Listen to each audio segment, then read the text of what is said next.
Ito na yun. Sana walang pumalpak. Kasi pag walang pumalpak, wala akong palpak today.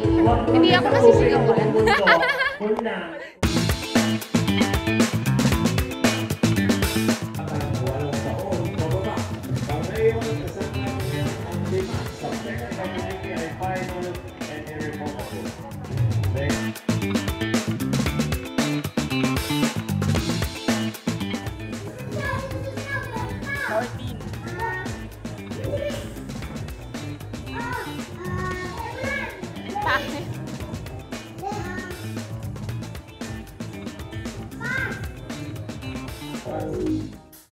Jella, you've got yours on an easy.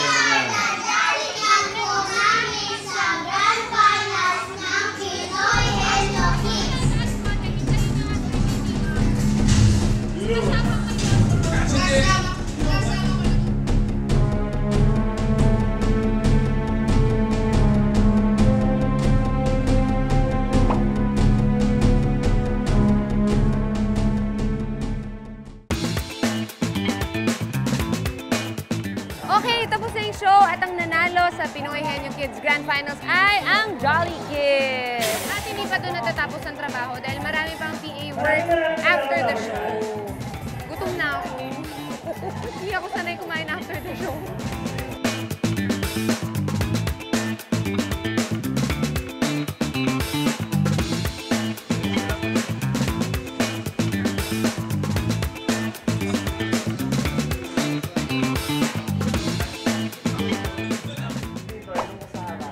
Diba ikaw yung boss? Pangalan niya. Ate, ako manok lang. Nagda-diet ako.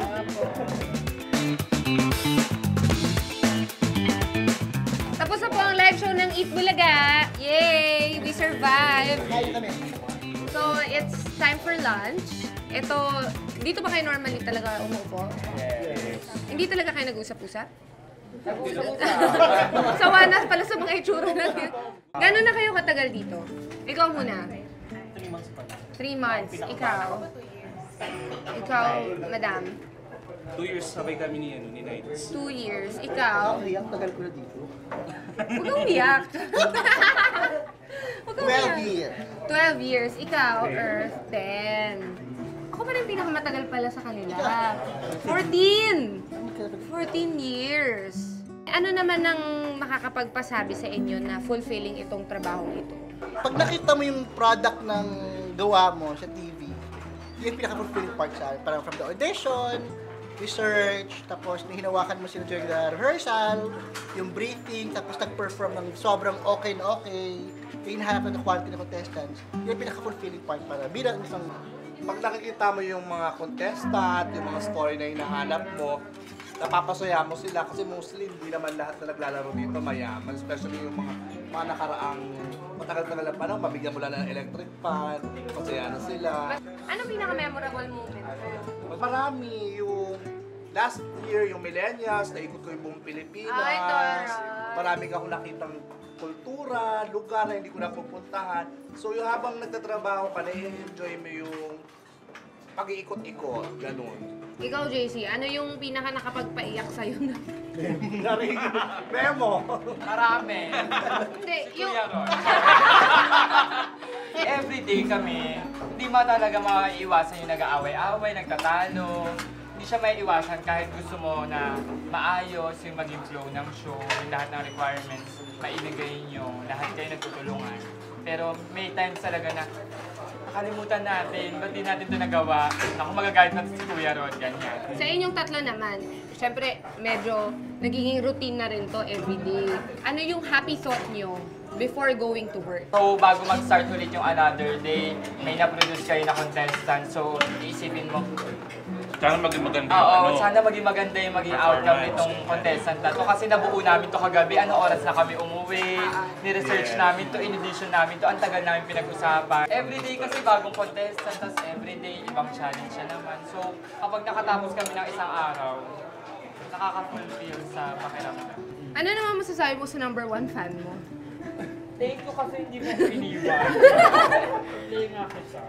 Ipi-play talaga. Radyo ba yan? assessment, pang nakita mo na paano talaga yung trabaho namin as PA. Na hindi siya talaga madali. Mahirap talaga siya kasi parang there's no room for mistake. So, kanina nakuha niya naman lahat. Wala siyang mali. Dapat alert ka lang palagi, attentive ka lang palagi. Mabilis po makapick up po ng instruction ko. Kaya, Pwede na maging PA. Pwede na maging PA. Meron siya mag-stay dito. Extend na. Gusto nyo ba? Ayun po, mabilis siya maka-pick up po ng mga gagawin. Tapos pag kailangan mabilis din. Tapos yun po, sa mga boards, attentive din po siya nagbabantay. Sobrang attentive na galit si Liza. Nauuna pa. Nauuna. Liza. Hindi po taga-timpla lang ng kape ang mga PA. There's so much more than that. Hindi porket during Eat Bulaga time lang na 12 to 3, doon lang po nagtatrabaho yung mga staff ng taga-Eat Bulaga. Before the show, andito na po sila. Yung iba mga galing ng opisina. And then, andyan po ang live. And then after that, doon pa lang po talaga nagsisimula yung pag-prepare, pagbuo ng buong Eat Bulaga. Kasi yung iba po talaga, hanggang dito na yung eye bags. Hindi na po natutulog.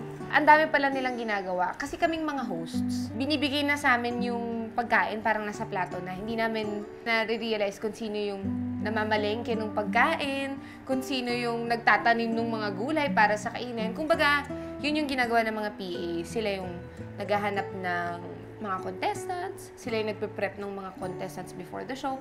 Kumbaga kami lang yung nagde-deliver sa TV. So, we don't really realize the hard work that's given and done behind everything na we do in the show. Ngayon ko na-experience na marami pala, ang dami palang kailangan gawin. And I realized nung nandun ako kanina sa harap, nung mga hosts, na ang importante nung papel ng PA. Hindi siya na parang kahit wala, or pwedeng magkamali. Hindi. Kaya it's really very important. Nakita ko na ang dami-dami pala talagang gumagalaw sa show na to. Kasi kami nasa backstage kami, hindi talaga namin napapansin talaga lahat. Pero once na nilagay ka na doon, makikita mo talaga lahat. All the hard work and the effort na nilalagay ng mga empleyado ng Eat Bulaga. Mas na-appreciate ko lahat na bumubuo ng Eat Bulaga because it really takes not a village, but a city to run Eat Bulaga.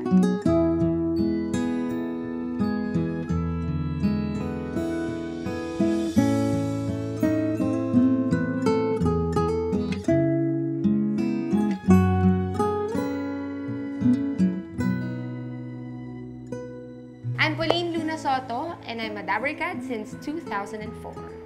14 years, baby.